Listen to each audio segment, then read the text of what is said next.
no, no, no, no, no, no, no, no, no, no, I don't want to get up. Where's the snooze button? Oh, hey, friends. Sorry, I'm not much of a morning person. Oh, thank heavens. Because I have such a hard time getting up in the morning, I hid my alarm clock so I'd have to get up to find it.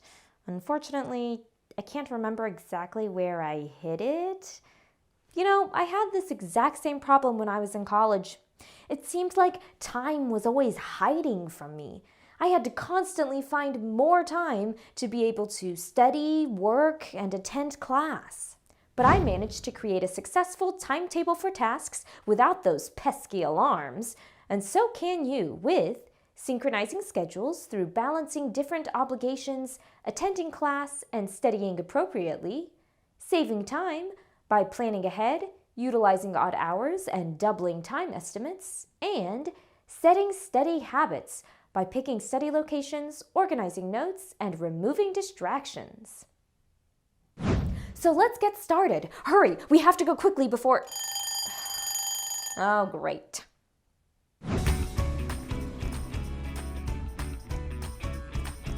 Ah, the sweet sound of silence. Okay, now that we can finally hear ourselves again, let's take a look at synchronizing schedules. When you're at college, you will have multiple schedules that you will have to balance. You will need to keep up with the times for classes, jobs, family obligations, homework, errands, sleeping, eating, and everything else necessary for life.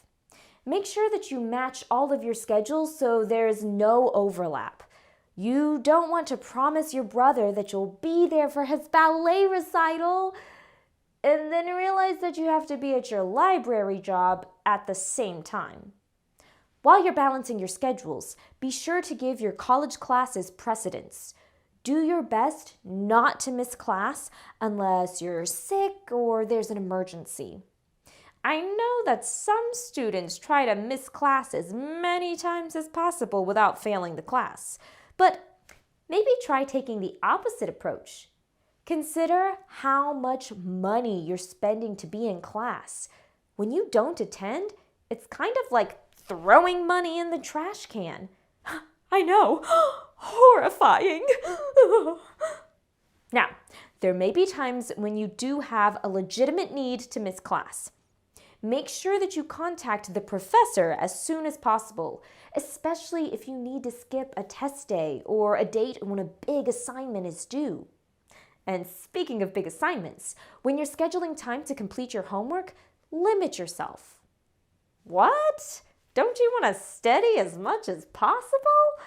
Well, actually, it'll be more effective if you limit yourself to no more than 2 hours on any one course at a time. After 2 hours, take a break or switch to another course. Believe it or not, your brain will stop working at its best capacity after a certain amount of time. It really starts to shut down after about 90 minutes. Remember, your study time can also be used towards a study group or meeting with a professor during office hours. Schedule your more difficult homework tasks while your brain is fresh. That can be different for different people. Find out what works for you. Do you study better in the morning? Or is the afternoon when you're functioning at full capacity? No matter what time works for you, make sure that you space out your study periods. Take appropriate breaks and schedule other activities in between to give yourself a change or rest. Try to leave some flexible time as well, just in case things take a little longer than you expected. And with our flexible time, we're going to look at saving time. In order to save time, you need to plan ahead. Schedule about 3 hours of study time per class every week. So if you're taking 4 classes, you'll need to put about 12 hours of studying into your weekly schedule. Try to use the hours of the day when the sun is out. If possible, leave your evenings and nights open for recreation or sleep. That way, you don't have to decide between studying geometry and going to see a movie with your friends. Also, try to set some of your study time after class. Recopy or organize your notes right away. Start your assignments as soon as possible. Maybe try outlining what your process or project will be. Reviewing your notes while the material is still fresh in your mind will help transfer the information from your short-term to long-term memory, saving you study time later. Study time can also be found in odd hours around the day. Maybe you can do a quick homework session before or after class. Perhaps you commute to school on a bus and can crack open a book then. Or maybe you audio record your notes and can listen on the drive.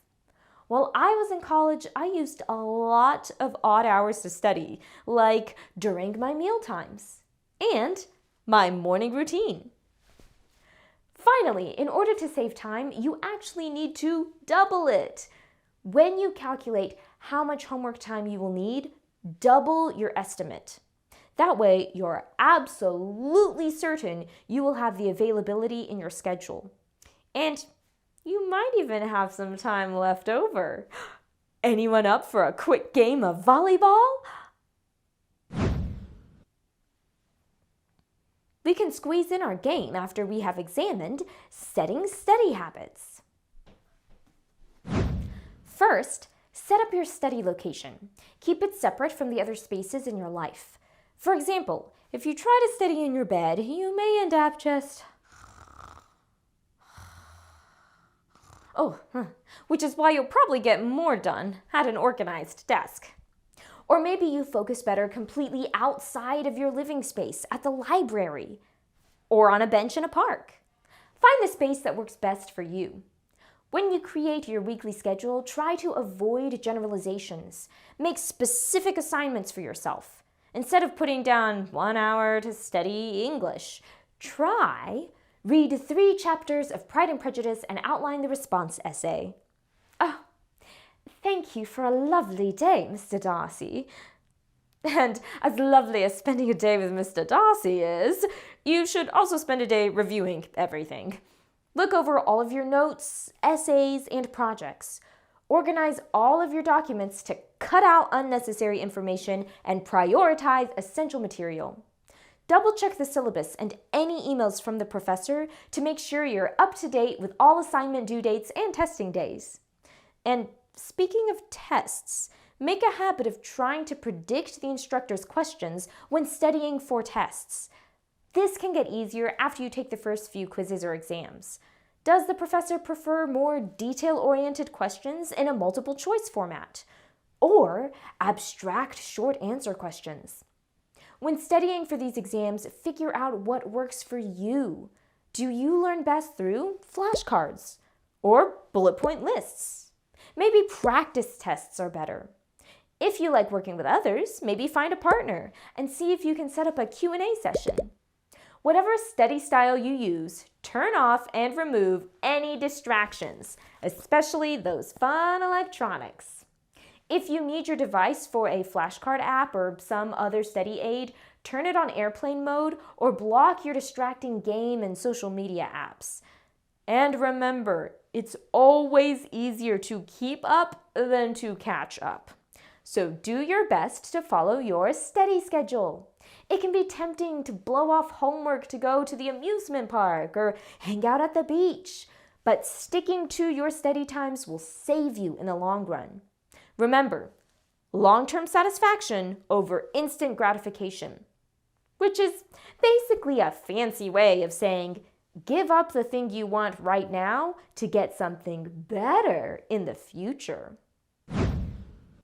But before we go back to the future, we're actually going to reverse into the past to review our timetable for tasks, synchronizing schedules through balancing different obligations, attending class and studying appropriately, saving time by planning ahead, utilizing odd hours and doubling time estimates, and setting study habits by picking study locations, organizing notes, and removing distractions.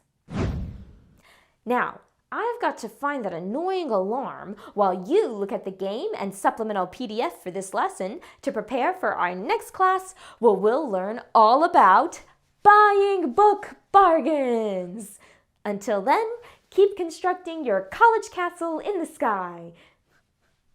Aha! There you are. Take this!